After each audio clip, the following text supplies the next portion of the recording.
आज जिस टॉपिक पे मैं अपना लेक्चर स्टार्ट कर रहे हैं that is again storage devices. Okay, ਅਸੀਂ ਕੱਲ ਦੇ ਲੈਕਚਰ ਦੇ ਵਿੱਚ ਵੀ ਸਟੋਰੇਜ ਡਿਵਾਈਸਿਸ ਦੇ ਬਾਰੇ ਹੀ ਗੱਲ ਕੀਤੀ ਸੀ ਐਂਡ ਅਗੇਨ ਟੁਡੇ ਅੱਜ ਵੀ ਮੈਂ ਸਟੋਰੇਜ ਡਿਵਾਈਸਿਸ ਦੇ ਬਾਰੇ ਹੀ ਗੱਲ ਕਰਾਂਗਾ। ਲੇਕਿਨ ਕੱਲ ਦੇ ਲੈਕਚਰ ਜਿਹੜੇ ਅਸੀਂ ਸਟੋਰੇਜ ਡਿਵਾਈਸਿਸ ਬਾਰੇ ਗੱਲ ਕੀਤੀ ਸੀ that was only primary storage devices. ਅਸੀਂ ਜੋ ਕੱਲ ਡਿਸਕਸ ਕਰ ਰਹੇ ਸੀਗੇ we were discussing that primary storage devices ਔਰ ਪ੍ਰਾਇਮਰੀ ਸਟੋਰੇਜ ਡਿਵਾਈਸਿਸ ਦੇ ਵਿੱਚ ਅਸੀਂ ਪ੍ਰਾਇਮਰੀ ਸਟੋਰੇਜ RAM ROM ਇਹਦੇ ਕੰਟੈਕਸਟ ਦੇ ਵਿੱਚ ਗੱਲ ਕੀਤੀ ਸੀ। ਲੇਕਿਨ ਇੱਕ ਟੌਪਿਕ ਅਸੀਂ ਕੱਲ ਛੱਡ ਦਿੱਤਾ ਸੀ that was the cache memory.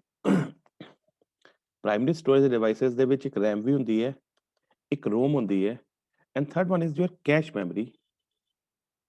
ਅਗਰ ਸਾਡੇ ਕੋਲ RAM ਅਵੇਲੇਬਲ ਹੈ, ਅਗਰ ਸਾਡੇ ਕੋਲ ROM ਅਵੇਲੇਬਲ ਹੈ ਤਾਂ ਸਾਨੂੰ ਕੈਸ਼ ਮੈਮਰੀ ਦਾ ਕੀ ਰੋਲ ਆਉਂਦਾ ਹੈ?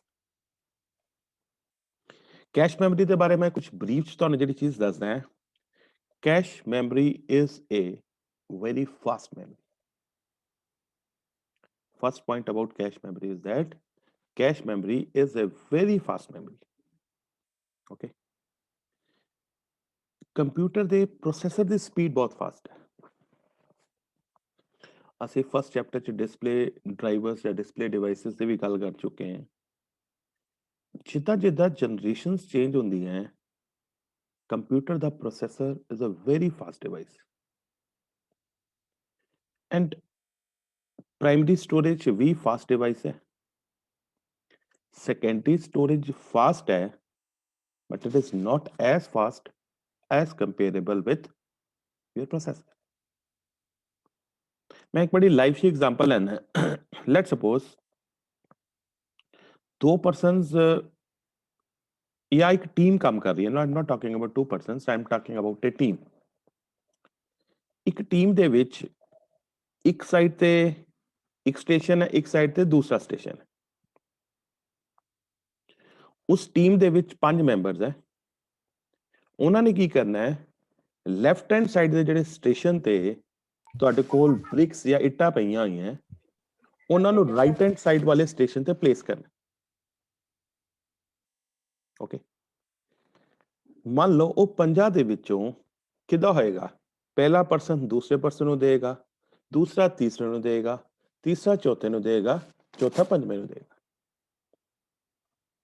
और अगर पहले 4 मेंबर बहुत फास्ट काम कर रहे हैं जबकि पंजवा बहुत स्लो काम कर रहे हैं,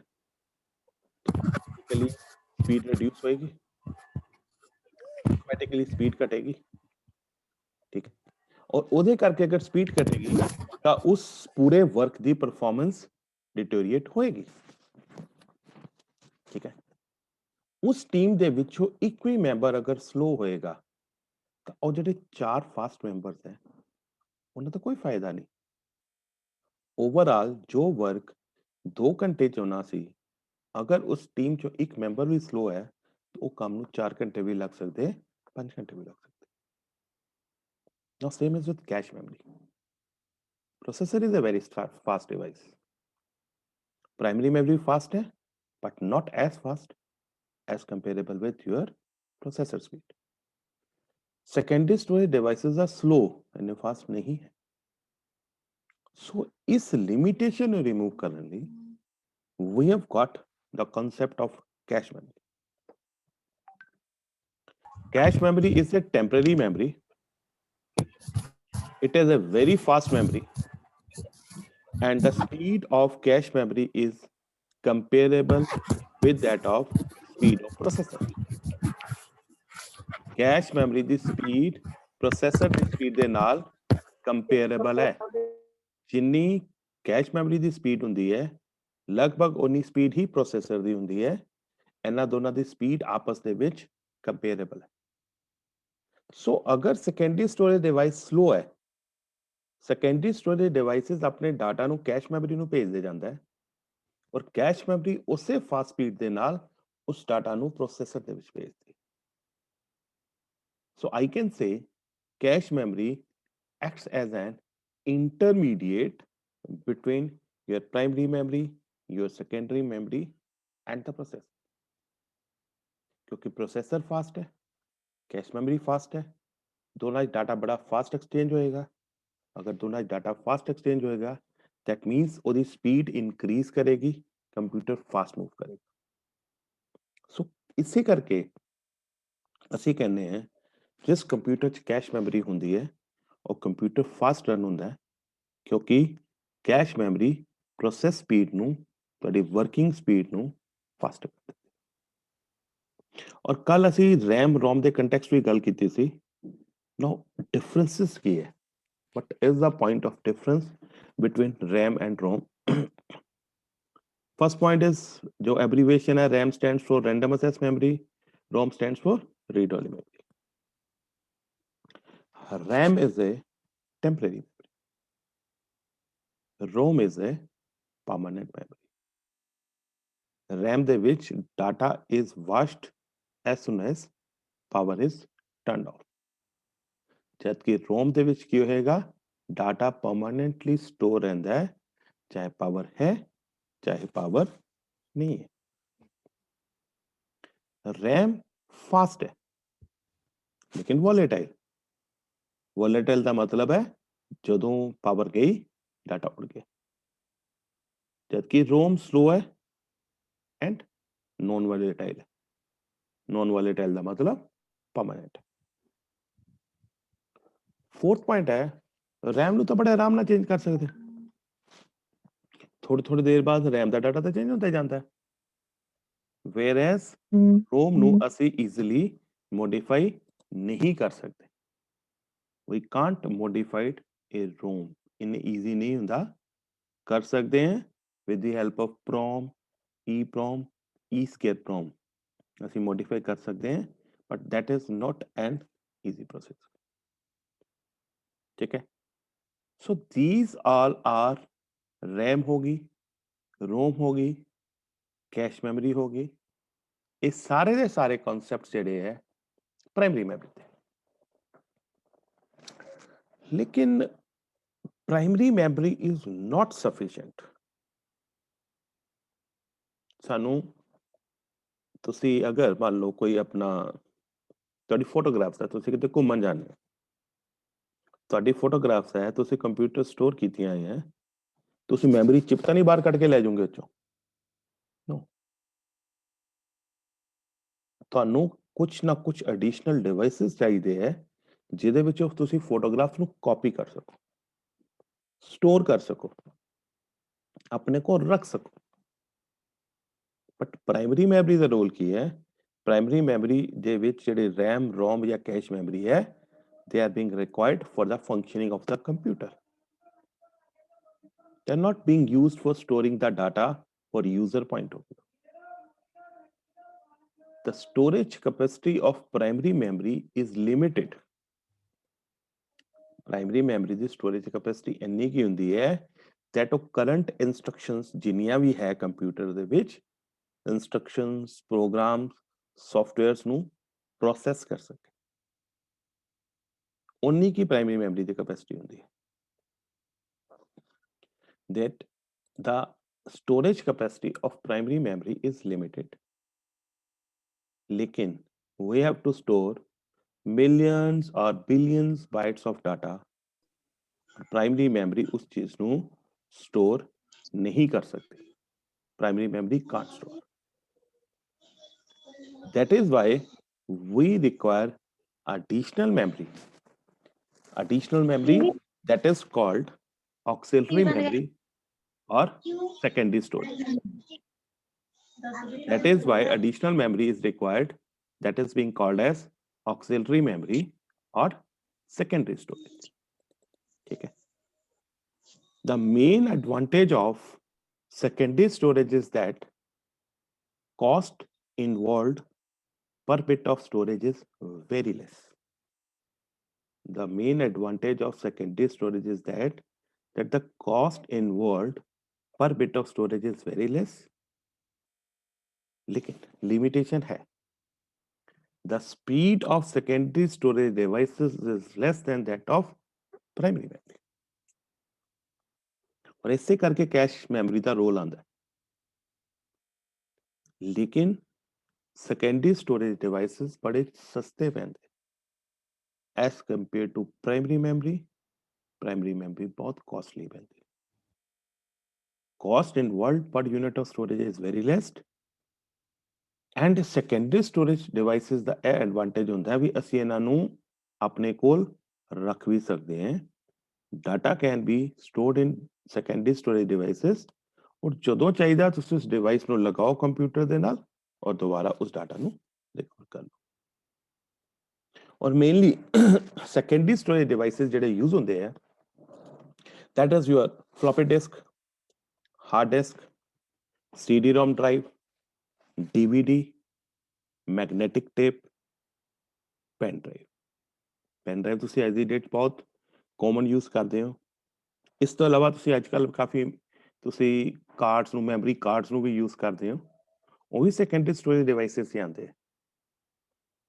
ਮੋਬਾਈਲ 'ਚ ਆਪਣਾ ਮੈਮਰੀ ਕਾਰਡ ਪਾਤਾ ਉਹ ਮੈਮਰੀ ਕਾਰਡ ਵੀ ਸੈਕੰਡਰੀ ਸਟੋਰੇਜ ਡਿਵਾਈਸਿਸ ਦਾ ਹੀ ਪਾਰਟ ਹੈ and nowadays secondary storage devices play a major role ਇੱਕ ਤਾਂ ਡਾਟਾ ਤੁਸੀਂ ਆਪਾਂ ਨੂੰ ਸਪੋਜ਼ ਕਿਸੇ ਕੰਪਿਊਟਰ ਤੇ ਕੰਮ ਕੀਤਾ ਉਸ ਡਾਟਾ ਨੂੰ ਤੁਸੀਂ ਆਪਣੀ ਪੈਨ ਡਰਾਈਵ ਕਾਪੀ ਕਰਕੇ ਆਪਣੇ ਕੋਲ ਘਰ ਲੈ ਕੇ ਜਾ ਸਕਦੇ ਕੰਪਿਊਟਰ ਨੂੰ ਥੋੜੀ ਤੁਸੀਂ ਨਾਲ ਪਿਕ ਕਰਕੇ ਘਰ ਲੈ ਜਾਓਗੇ plus cost involved with this secondary storage devices is very less और सब तो पहला और सब तो कॉमन ਜਿਹੜਾ secondary storage device ਅਸੀਂ यूज ਕਰਦੇ ਹਾਂ that is this floppy disk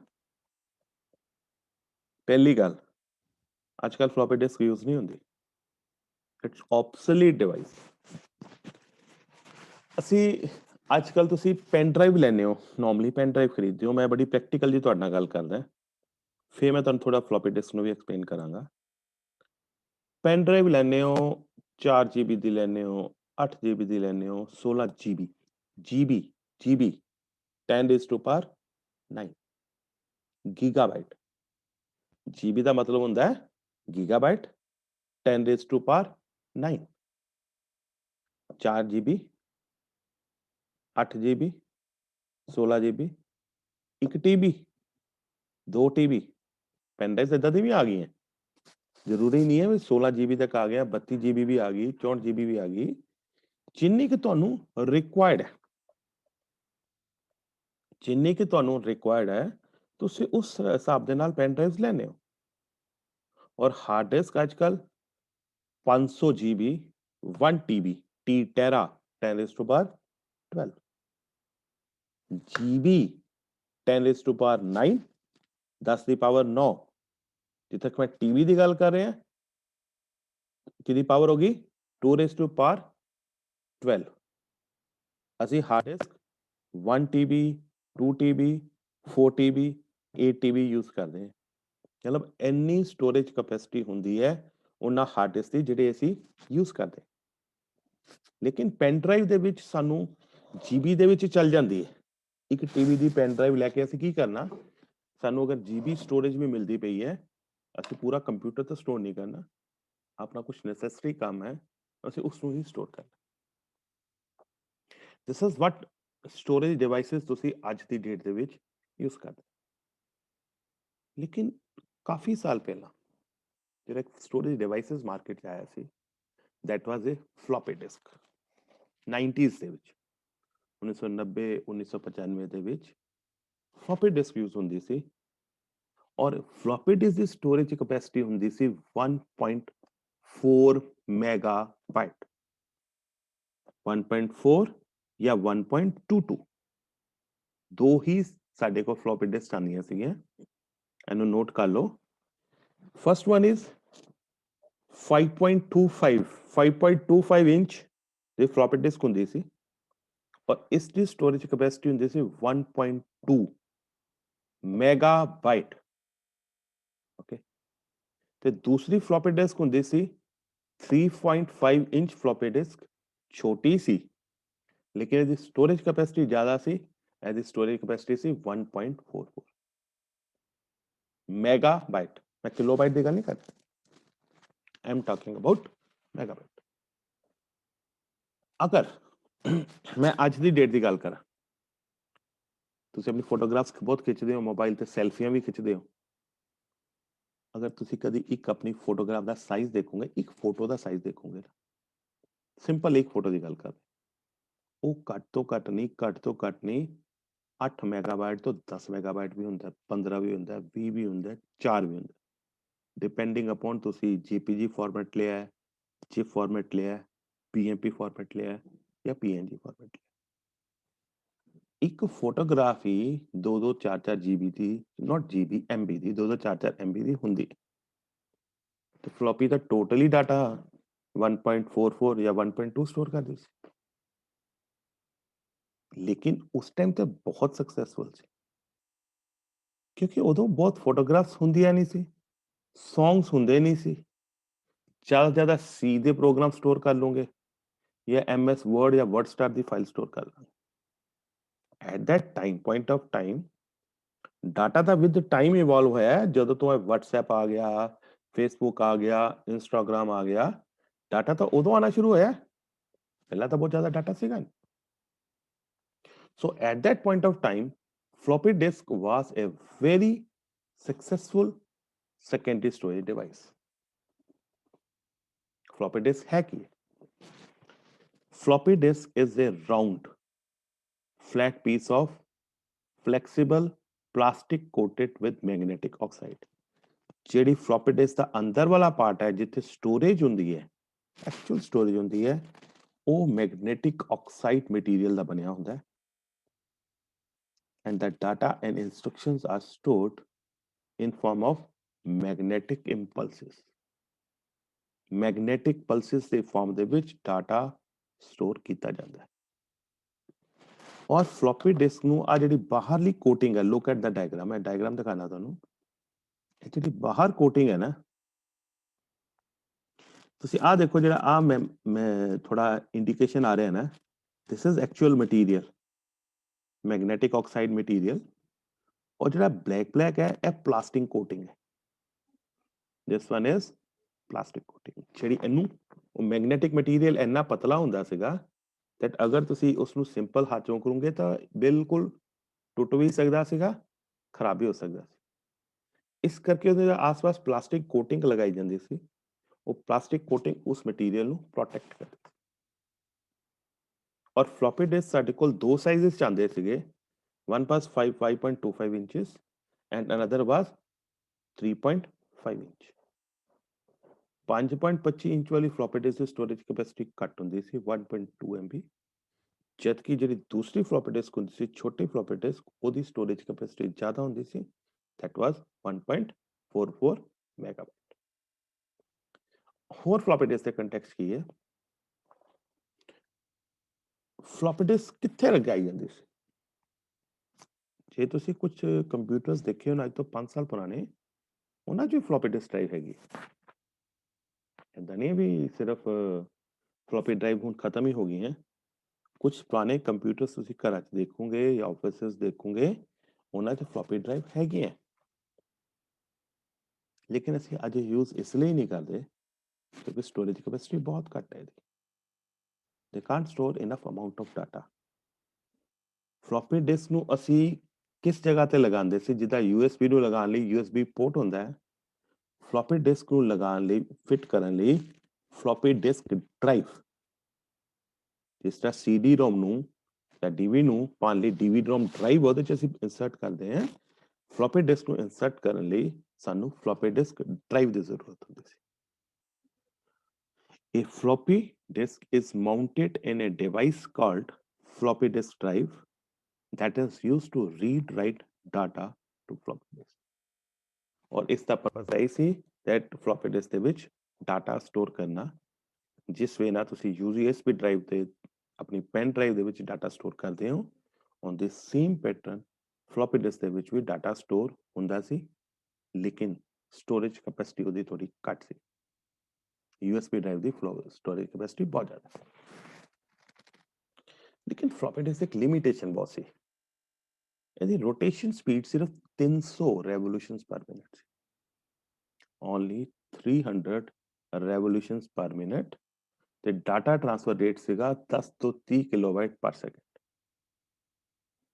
imagine ਕਰੋ, ਤੁਸੀਂ ਅੱਜ ਕੱਲ ਪੈਨ ਡਰਾਈਵਸ ਯੂਜ਼ ਕਰਦੇ ਹੋ, ਅਗਰ ਤੁਹਾਡੀ ਪੈਨ ਡਰਾਈਵ ਦਾ ਡਾਟਾ ਟ੍ਰਾਂਸਫਰ ਰੇਟ 10 ਤੋਂ 30 ਕਿਲੋਬਾਈਟ ਪਰ ਸੈਕਿੰਡ ਹੋਇਆ ਤੇ ਤੁਹਾਨੂੰ ਮੰਨ ਲਓ ਤੁਸੀਂ 100 ਫੋਟੋਗ੍ਰਾਫਸ ਟ੍ਰਾਂਸਫਰ ਕਰਨੀ ਹੈ ਆਪਣੇ computer to USB pen drive ਦੇ ਵਿੱਚ ਤੇ ਤੁਹਾਨੂੰ ਕਈ ਘੰਟੇ ਲੱਗ ਜੂਗੇ ਅਗਰ ਡਾਟਾ ਟ੍ਰਾਂਸਫਰ ਰੇਟ ਕਿਲੋਬਾਈਟ 'ਚ ਹੋਵੇ ਬਟ ਅੱਜ ਦੀ ਡੇਟ 'ਚ ਡਾਟਾ ਟ੍ਰਾਂਸਫਰ ਰੇਟ ਮੈਗਾਬਾਈਟ ਔਰ ਗੀਗਾਬਾਈਟ ਦੇ ਵਿੱਚ ਹੈ ਤਾਂ ਹੀ ਬੜਾ ਫਾਸਟ ਡਾਟਾ ਤੁਹਾਡਾ ਟ੍ਰਾਂਸਫਰ ਹੁੰਦਾ ਹੈ floppy disk was a very slow device storage capacity limited ਸੀ ਇਸੇ ਕਰਕੇ ਇਹ storage media ਅੱਜ ਦੀ ਡੇਟ ਦੇ ਵਿੱਚ ਯੂਜ਼ ਹੀ ਨਹੀਂ ਹੁੰਦਾ this is an obsolete storage media मैं दो टाइप की तरह floppy disk दिखा रहे हैं 5.25 inch second is your 3.5 inch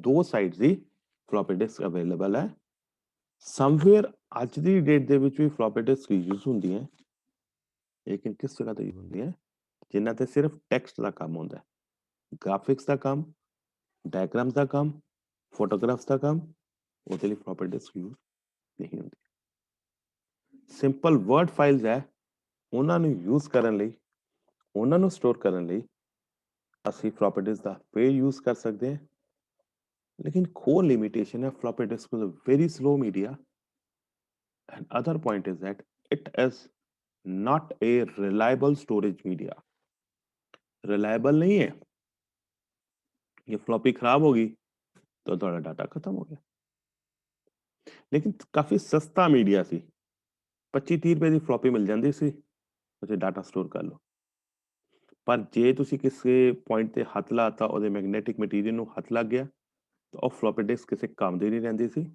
useless ਹੋ ਜਾਂਦੀ ਸੀ ਤੇ ਤੁਹਾਡਾ ਡਾਟਾ ਉੱਡ ਜਾਂਦਾ ਸੀ so it was not a reliable storage media ਦੂਸਰਾ ਸਾਡੇ ਕੋਲ ਜਿਹੜਾ ਸੈਕੰਡਰੀ ਸਟੋਰੇਜ ਡਿਵਾਈਸ ਅਵੇਲੇਬਲ ਹੈ that is your hard disk ਬਣੀ ਹਾਰਡ ਡਿਸਕ ਵੀ ਔਰ ਇਹ ਜਿਹੜਾ ਅਸੀਂ ਚੈਪਟਰ ਪੜ੍ਹ ਰਹੇ ਹਾਂ ਇਸ ਚੈਪਟਰ ਦੇ ਵਿੱਚ ਅਸੀਂ ਹਾਰਡ ਡਿਸਕ ਤੇ ਬਹੁਤ ਕੰਸੈਂਟਰੇਟ ਕਰਾਂਗੇ ਹਾਰਡ ਡਿਸਕ ਦੀ ਕੰਸਟਰਕਸ਼ਨ ਵੀ ਪੜਾਂਗੇ ਹਾਰਡ ਡਿਸਕ ਦੀ ਵਰਕਿੰਗ ਵੀ ਪੜਾਂਗੇ different type of hard disk ਕਿਹੜੀ ਟਾਈਪ ਦੀਆਂ ਹਾਰਡ ਡਿਸਕ ਮਾਰਕੀਟ 'ਚ ਆਉਂਦੀਆਂ ਕਿਹੜੀ ਵੈਰਾਈਟੀ ਅਵੇਲੇਬਲ ਹੈ ਉਹ ਸਾਰਾ ਦਾ ਸਾਰਾ ਮੈਂ ਇਸ ਚੈਪਟਰ ਤੇ ਮੇਨ ਸਟ੍ਰੈਸ ਹੀ ਹਾਰਡ ਡਿਸਕ ਤੇ ਕਰਨਾ ਕਿਉਂਕਿ ਸਾਡੇ ਸਿਲੇਬਸ ਪੁਆਇੰਟ ਆਫ ਵਿਊ ਦੇ ਨਾਲ hard disk is the most important part hard disk is a reliable storage media पहला point hard disk is a reliable storage media जो भी कंप्यूटर ਤੁਸੀਂ यूज ਕਰਦੇ ਹੋ each and every computer it has got a hard disk ਤੁਸੀਂ ਕੋਈ ਵੀ computer use ਕਰ ਲਓ ਹਰ ਕੰਪਿਊਟਰ ਦੇ ਵਿੱਚ ਹਾਰਡ ਡਿਸਕ ਅਵੇਲੇਬਲ ਹੁੰਦੀ ਹੈ and hard disk is a reliable storage media ਤੁਹਾਡਾ ਆਪਰੇਟਿੰਗ ਸਿਸਟਮ ਵਿੰਡੋਜ਼ ਜਾਂ ਲਾਈਨੈਕਸ ਅਸੀਂ ਹਾਰਡ ਡਿਸਕ 'ਚ ਹੀ ਸਟੋਰ ਕਰਦੇ ਹਾਂ it as a secondary storage device ਲੇਕਿਨ ਹਾਰਡ ਡਿਸਕ ਹਰ ਕੰਪਿਊਟਰ ਲਈ ਮੈਂਡੇਟਰੀ ਹੈ ਅਸੀਂ ਹਰ ਕੰਪਿਊਟਰ ਦੇ ਵਿੱਚ ਹਾਰਡ ਡਿਸਕ ਯੂਜ਼ ਕਰਦੇ ਹੀ ਕਰਦੇ ਬਣੀ ਕਿਸ ਚੀਜ਼ ਦੀ ਹੈ hard disk drive has a magnetic material coated plates where information is to be recorded first point magnetic material ਦੀ ਬਣੀ ਹੋਈ second point hard disk is a direct access storage device hard disk is a direct access storage devices as data can be accessed directly from a hard disk तो बड़ा important point है this one ਜਿਹੜੀ ਮੈਂ ਹੁਣ ਗੱਲ ਕਰ ਰਿਹਾ ਨਾ that hard disk is a direct access storage device data ਤੁਹਾਡੇ ਹਾਰਡ ਡਿਸਕ ਸਟੋਰ ਹੋ ਗਿਆ ਔਰ ਅਗਰ ਤੁਸੀਂ ਕਦੀ ਹਾਰਡ ਡਿਸਕ ਦੇ ਵਿੱਚ ਚੈੱਕ ਕਰੋ ਆਪਣੀ ਸੀ ਡਰਾਈਵ ਹਾਰਡ ਡਿਸਕ ਮੈਂ ਕਿਹਨੂੰ ਕਹਿ ਰਿਹਾ, ਤੁਹਾਡੀ C drive, D drive, E drive ਜਿਹੜੀਆਂ ਹੁੰਦੀਆਂ ਨਾ, ਉਹ ਸਾਰੇ ਹਾਰਡ ਡਿਸਕ ਦੀ ਪਾਰਟੀਸ਼ਨਸ ਹੁੰਦੀਆਂ। ਹਾਰਡ ਡਿਸਕ ਨੂੰ ਵੰਡਿਆ ਹੁੰਦਾ ਡਿਫਰੈਂਟ ਪਾਰਟਸ ਦੇ ਵਿੱਚ। ਸਾਰਾ ਡਾਟਾ ਤਾਂ ਤੁਹਾਡਾ ਹਾਰਡ ਡਿਸਕ ਸਟੋਰ ਹੁੰਦਾ ਹੈ। It's a direct access storage device ਹੈ। ਇੰਨੀਆਂ ਫਾਈਲਸ ਹੁੰਦੀਆਂ। ਮੈਂ ਤੁਹਾਨੂੰ ਇਸ ਟਾਈਮ ਲੈਕਚਰ ਦੇ ਰਿਹਾ। ਲੈਕਚਰ ਤੋਂ ਪਹਿਲਾਂ ਜਿਹੜੀ ਤੁਹਾਡੀ ਸਾਹਮਣੇ ਪ੍ਰੈਜੈਂਟੇਸ਼ਨ ਆਉਂਦੀ ਹੈ, this is a power point presentation. ਇਹ ਪਾਵਰ ਪੁਆਇੰਟ ਦੀ ਇੱਕ ਫਾਈਲ ਹੈ। ਮੈਂ ਤਾਂ ਸਿੰਪਲ ਕਮਾਂਡ ਦਿੱਤੀ ਫਾਈਲ, ਪਹਿਲਾਂ ਪਾਵਰ ਪੁਆਇੰਟ ਨੂੰ ਓਪਨ ਕੀਤਾ, ਫਾਈਲ ਤੇ ਕਲਿੱਕ ਕੀਤਾ, ਓਪਨ ਤੇ ਕਲਿੱਕ ਕੀਤਾ, ਫਾਈਲ ਨੂੰ ਬਰਾਊਜ਼ ਕੀਤਾ, ਫਾਈਲ ਖੋਲ ਕੇ ਸਾਹਮਣੇ ਆ ਗਈ। ਲੇਕਿਨ ਹਾਰਡ ਡਿਸਕ ਦੇ ਵਿੱਚ ਤਾਂ thousands and thousands of files R available. ਹਜ਼ਾਰਾਂ ਫਾਈਲਾਂ ਅਵੇਲੇਬਲ ਹੈ ਤੁਹਾਡੀ ਹਾਰਡ ਡਿਸਕ ਦੇ ਵਿੱਚ। ਉਹ ਹਾਰਡ ਡਿਸਕ ਕਿੱਦਾਂ ਰੈਕੋਗਨਾਈਜ਼ ਕਰਦੀ ਹੈ ਕਿ ਇਹੀ ਫਾਈਲ ਹੈ, ਇਸੇ ਫਾਈਲ ਨੂੰ ਓਪਨ ਅਪ ਕਰਨਾ। ਮੇਰੀ ਤਾਂ ਇੰਸਟਰਕਸ਼ਨ ਹੈ। ਮੈਂ ਪਹਿਲੀ ਇੰਸਟਰਕਸ਼ਨ ਦਿੱਤੀ ਪਾਵਰ ਪੁਆਇੰਟ ਨੂੰ ਖੋਲੋ, दूसरी इंस्ट्रक्शन दिखती फाइल मेन्यू ਨੂੰ खोलो, तीसरी इंस्ट्रक्शन ਦਿੱਤੀ ओपन ਤੇ क्लिक, ओपन ਨੂੰ खोलो, चौथी इंस्ट्रक्शन मैं उस फाइल ਤੇ डबल क्लिक ਕੀਤਾ, इस फाइल ਨੂੰ खोलो। लेकिन हार्ड डिस्क ਨੂੰ ਕਿੱਦਾਂ ਪਤਾ ਹੈ ਵੀ ਉਹ ਫਾਈਲ ਦਾ ਡਾਟਾ ਕਿਸ ਲੋਕੇਸ਼ਨ ਤੇ ਸਟੋਰ ਹੈ? ਉਹ ਸਾਹਮਣੇ ਦਾ ਸਾਹਮਣੇ ਤੁਹਾਡੀ ਸਾਰੀ ਸਕਰੀਨ ਤੇ ਆ ਜਾਂਦਾ ਹੈ। This is where it comes. It is a direct access storage device as data can be accessed directly from a hard disk. Hard disk ਤੋਂ data directly access ਕੀਤਾ ਜਾਂਦਾ।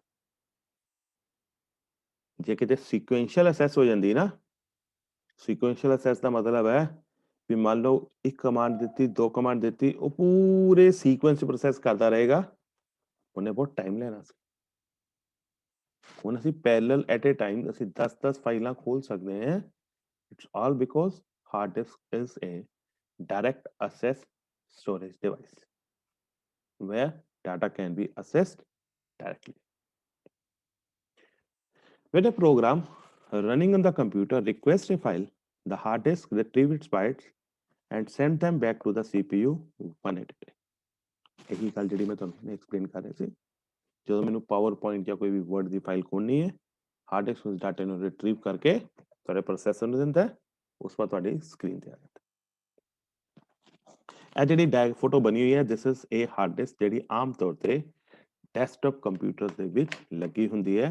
ਦਿਸ is what the hard disk is. ਇਸ ਤਰ੍ਹਾਂ ਦੀ hard disk ਹੁੰਦੀ ਹੈ।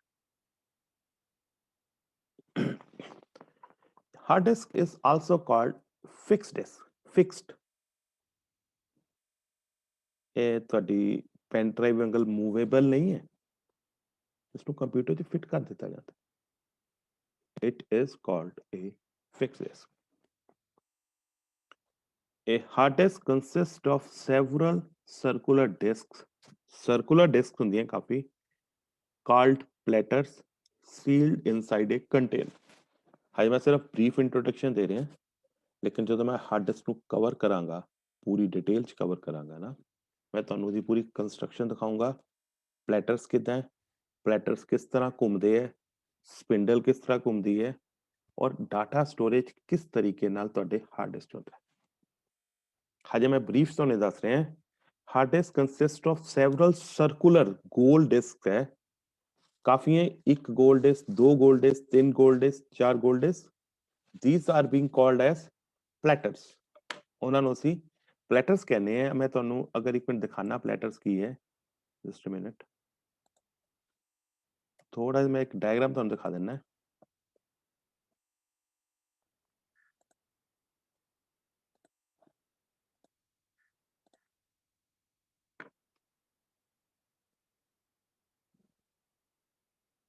Platters are circular disc, ठीक है। राइट नाउ मैं प्लेटर ਤੁਹਾਡੇ ਸਾਹਮਣੇ ਸਕਰੀਨ ਤੇ ਸ਼ੇਅਰ ਕਰਨ ਲੱਗਾ, ਠੀਕ ਹੈ। ਤੁਹਾਨੂੰ ਇਸ ਤੋਂ ਆਈਡੀਆ ਹੋ ਜਾਏਗਾ। ਅਦਰਵਾਈਜ਼ ਇਹ ਪਲੇਟਰਸ ਨੂੰ ਮੈਂ ਫੁੱਲੀ ਡਿਸਕਸ ਕਰਨਾ ਹੈ ਜਦੋਂ ਮੈਂ ਹਾਰਡ ਡਿਸਕ ਕੰਸਟਰਕਸ਼ਨ ਲਾਉਂਗਾ, ਬਟ ਹੁਣ ਕਿਉਂਕਿ ਮੈਂ ਵਰਡ ਨੂੰ ਯੂਜ਼ ਕਰ ਰਿਹਾ ਤਾਂ you must be having an idea ਵੀ ਕਿਸ ਵੇ ਦੇ ਪਲੇਟਰਸ ਹੁੰਦੇ ਹੈ ਔਰ ਉਹ ਪਲੇਟਰਸ ਕਿਸ ਵੇ ਨਾਲ ਆਰਗੇਨਾਈਜ਼ ਹੁੰਦੇ ਹੈ। ਲੁੱਕ ਐਟ ਦ ਸਕਰੀਨ, ਮੈਂ ਸਕਰੀਨ ਤੇ ਪਲੇਟਰ ਸ਼ੇਅਰ ਕੀਤਾ ਹੈ, ਆ ਦੇਖੋ ਪਲੇਟਰਸ। ਇਹੀ ਚੀਜ਼ ਮੈਂ ਤੁਹਾਨੂੰ ਬੋਲ ਰਿਹਾ, ਦੇਖੋ ਹਾਰਡ ਡਿਸਕ ਦੇ ਵਿੱਚ 1 2 3, ਸਿਰਫ 3 ਨਹੀਂ ਹੈ, ਇਹ ਡਾਇਗਰਾਮ 'ਚ ਦਿਖਾਇਆ ਗਿਆ 3 ਇੱਕ ਪਲੈਟਰ ਇੱਕ ਪੂਰੀ ਪਲੇਟ ਉੱਪਰ ਉਹਦੇ ਨੀਚੇ ਪਲੇਟ ਉਹਦੇ ਨੀਚੇ ਪਲੇਟ ਉਹਦੇ ਨੀਚੇ ਪਲੇਟ ਉਹਦੇ ਨੀਚੇ ਪਲੇਟ ਮਲਟੀਪਲ ਪਲੇਟਸ ਹੈ ਡਿਪੈਂਡਿੰਗ ਅਪਨ ਦਾ ਕੈਪੈਸਿਟੀ ਆ ਜਿਹੜੀ ਇੱਕ ਪਲੇਟ ਹੈ ਨਾ ਇੱਕ this is being called as a platter ਇਸ ਕੇਸ ਦੇ ਵਿੱਚ 1 2 ਤੇ 3 ਪਲੈਟਰਸ ਬਣੇ ਹੋਏ ਅਗਰ ਤੁਹਾਨੂੰ ਡਾਇਗਰਾਮ ਸਕਰੀਨ ਤੇ ਵਿਜ਼ੀਬਲ ਆ ਪ੍ਰੋਪਰ ਤਾਂ ਇਸ ਕੇਸ ਦੇ ਵਿੱਚ ਤੁਸੀਂ ਦੇਖੋ ਧਿਆਨ ਨਾਲ ਤੁਹਾਡੇ ਕੋਲ 3 ਪਲੈਟਰਸ ਬਣੇ ਹੋਏ ਆ ਮੈਂ ਡਾਇਗਰਾਮ ਨੂੰ ਇਨਲਾਰਜ ਕਰ ਰਿਹਾ ਹਾਂ ਤੁਸੀਂ ਧਿਆਨ ਨਾਲ ਇਸ ਡਾਇਗਰਾਮ ਨੂੰ ਦੇਖੋ ਲੁੱਕ ਐਟ ਦਿਸ ਡਾਇਗਰਾਮ ਇਸ ਡਾਇਗਰਾਮ ਦੇ ਵਿੱਚ 1 2 ਔਰ 3 I'll copy this diagram मैं PowerPoint ਤੇ ਲੈ ਜਾਣਾ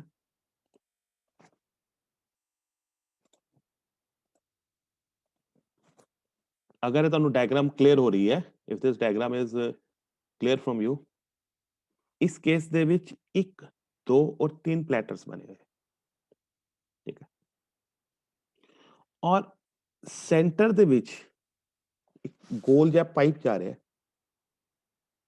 ਜਿਹੜਾ ਕਿ ਜਿਹਦੇ ਆਸ-ਪਾਸ ਪਲੈਟਰਸ ਘੁੰਮਦੇ ਆ ਲਾਈਕ ਅ ਪੈਨ ਇਸ ਪੈਨ ਦੇ ਆਸ-ਪਾਸ 3 ਡਿਸਕਸ ਲੱਗੀਆਂ ਹੋਈਆਂ ਇਹ ਪੈਨ ਘੁੰਮਦਾ ਹੈ this is being called as spindle ਜਿਹੜਾ ਹੈ ਸੈਂਟਰ ਦੇ ਵਿੱਚ ਇੱਕ ਪਾਈਪ ਜਿਹਾ ਲੱਗਿਆ ਹੈ this pipe is being called as spindle ਇਹ ਪਾਈਪ ਰੋਟੇਟ ਕਰਦਾ ਹੈ ਇਹਦੇ ਨਾਲ ਪਲੈਟਰਸ ਰੋਟੇਟ ਕਰਦੇ ਠੀਕ ਹੈ ਹਰ ਪਲੈਟਰ ਤੇ ਇੱਕ ਹੈਡ ਲੱਗਿਆ ਹੈ ਇਸ ਨੂੰ ਅਸੀਂ ਕਹਿੰਦੇ ਆ ਰੀਡ ਰਾਈਟ ਹੈਡ ਅਗਰ ਮੈਂ ਹੁਣ ਤੁਹਾਡੇ ਸਾਹਮਣੇ MS Word ਦੀ ਫਾਈਲ ਓਪਨ ਕੀਤੀ ਹੈ this is called reading read ਕਰਨ ਲਈ ਓਪਨ ਕੀਤੀ ਨਾ ਮੈਂ ਬਾਅਦ ਮੈਂ ਚੇਂਜ ਕਰਾਂਗਾ ਤਾਂ ਸੇਵ ਕਰਾਂਗਾ ਫਿਰ ਉਹ ਰਾਈਟਿੰਗ ਹੋ ਗਿਆ ਲੇਕਿਨ ਜਦੋਂ ਮੈਂ ਫਾਈਲ ਨੂੰ ਓਪਨ ਕੀਤਾ that means I want to read that particular file ਸੋ ਇਹ ਜਿਹੜਾ ਹੈਡ ਬਣਿਆ ਹੈ this is your read write head ਹਰ ਪਲੈਟਰ ਤੇ ਇੱਕ ਰੀਡ ਰਾਈਟ ਹੈਡ ਬਣਿਆ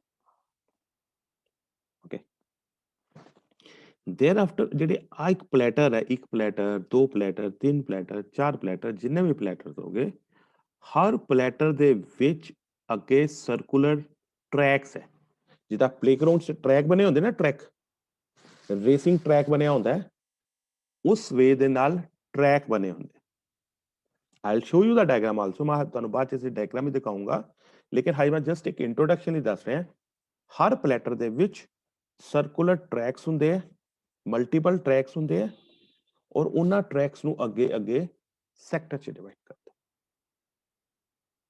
ਮੈਂ ਫਿਰ ਥੋੜਾ ਐਕਸਪਲੇਨ ਕਰਦਾ ਟਾਈਮ ਬਹੁਤ ਨਹੀਂ ਹੈ ਬਟ ਲਿਮਿਟਿਡ ਟਾਈਮ ਹੈ ਫਿਰ ਵੀ ਐਕਸਪਲੇਨ ਕਰਦਾ ਹਾਰਡ ਡਿਸਕ ਦੇ ਵਿੱਚ ਪਲੈਟਰਸ ਹੁੰਦੇ ਪਲੈਟਰਸ ਲਈ ਸੈਂਟਰ 'ਚ ਇੱਕ ਸਪਿੰਡਲ ਹੁੰਦਾ ਹਰ ਪਲੈਟਰ ਦੇ ਉੱਪਰ ਇੱਕ ਰੀਡ ਰਾਈਟ ਹੈਡ ਲੱਗਿਆ ਹੁੰਦਾ ਪਲੈਟਰਸ ਦੀ ਆਰਗੇਨਾਈਜੇਸ਼ਨ ਦੇ ਵਿੱਚ ਸਰਕੂਲਰ ਟਰੈਕਸ ਹੁੰਦੇ ਔਰ ਉਹ tracks they are being divided into sectors ਠੀਕ ਹੈ this is basically the construction ਇੱਕ overview of a hard disk next lecture ਦੇ ਵਿੱਚ ਮੈਂ hard disk the construction ਲਾਉਂਗਾ working ਲਾਉਂਗਾ and different kind of hard disk and it's today over for this lecture thank you